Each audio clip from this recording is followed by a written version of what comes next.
రీసెంట్గా జరిగిన విజయవాడ పున్నమి ఘాట్లో దీపావళి సంబరాల సందర్భంగా బీసెంట్ రోడ్లో సీఎం చంద్రబాబు ఆకస్మిక పర్యటన చేశారు.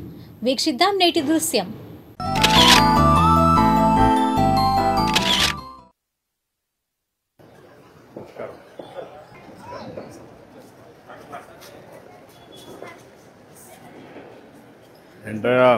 జన్మ ధన్యమైంది సార్. జన్మ ధన్యమైంది. అన్నగారిని చూశాను ఆ రోజుల్లో, బాబు గారిని చూసాను. జన్మ ఇంకా నాకు ప్రాణం ఉంది.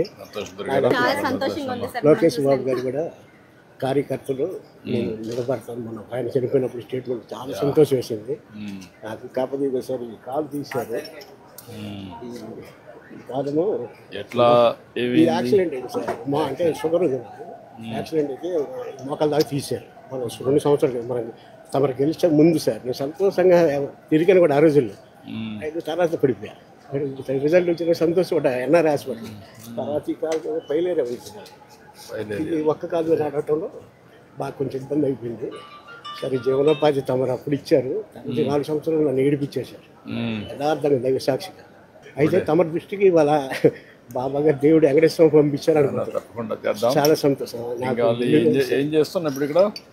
సార్ ఈ ప్రస్తుతానికి అమ్ముతున్నాను. ఎక్కడ తెస్తారు ఇవి? ఇక్కడ మన వంటంలో వస్తారు సార్. ఈ మద్రాసు మార్కెట్ నుంచి వస్తాయి. ఇక్కడ లోకల్ గా తయారు చేయలేకపోతున్నారా? వాళ్ళు అమ్ముకుంటున్నారు సార్. మాకు ఇట్లా అంటే అది తక్కువ తయారు చేసి తక్కువ అమ్ముకుంటున్నారు.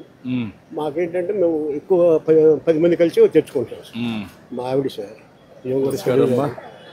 మా మనవరాలకి మీ దైవాల అమ్మ దీవెన వస్తుంది.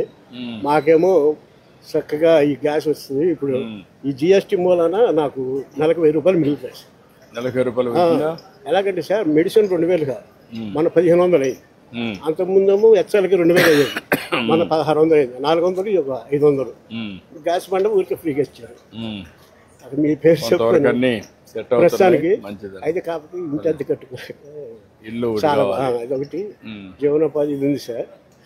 ఏంటమ్మా మీరు ఎక్కడ మార్కెట్ వచ్చాం సరే తీసుకుందాం దీపావళి పర్చేస్ అని చెప్పి సార్ వాళ్ళు బ్యాక్ ఇచ్చి అక్కడ బ్లాక్ చేసి వస్తున్నారని చెప్పి మేము అసలు ఎంత హ్యాపీగా ఉంది సార్. ఎంత మంది చాలా సంతోషంగా ఉంది సార్. మాకు ఈ రోజు ఇంత అవకాశం దొరుకుతుంది.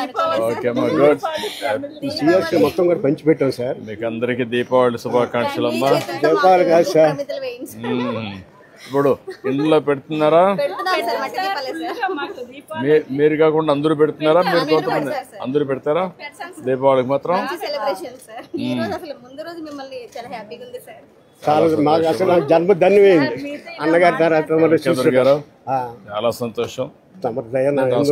3 చేస్తాం. అలాగే సార్. ఓకే అమ్మా, మంచిదమ్మా, సంతోషం. సంతోషం అమ్మా.